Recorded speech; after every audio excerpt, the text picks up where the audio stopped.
మా ఆడపడుచు రూపంలో ఆ వాడపల్లి వెంకటేశ్వర స్వామి వారిని కనులారా దర్శించుకునే భాగ్యాన్ని ఆ స్వామివారే నాకు కల్పించారనుకుంటున్నానండి.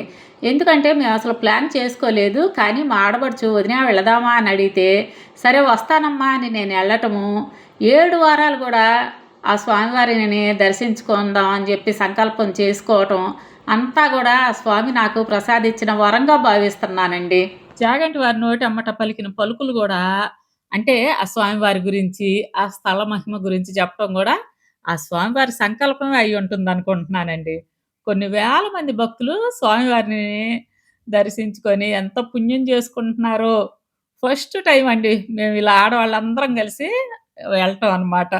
జనరల్‌గా ఎక్కడికన్నా వెళ్ళాలంటే మా మరుదులు గాని, లేదా మా మగ పిల్లలు గాని తోడుగా వస్తారండి.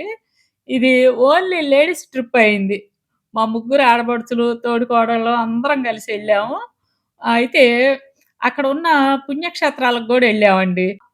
అయితే మీలో ఎంతమంది వాడపల్లి వెంకటేశ్వర స్వామిని దర్శించుకున్నారో, అలాగే ఎంతమంది ఎవరెవరు కలిసి ఆ క్షేత్రానికెళ్లారో గూడా నాకు కామెంట్స్‌లో తెలియజేయండి.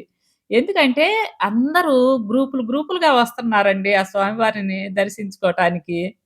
అయితే ఆ క్షేత్రానికి ఎళ్ళటం అనేది గూడా ఆ స్వామివారి సంకల్పం లేనిదే, ఆయన ఆజ్ఞ లేనిదే జరగదండి.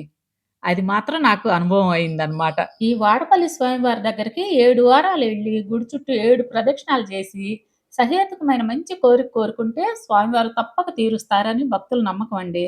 అలాగే నేను కూడా 7 వారాలు వస్తానని చెప్పి మొక్కుకున్నాను. అదే విధంగా 5వ వారానికల్లా నేను కోరిన కోరిక తీరిందండి.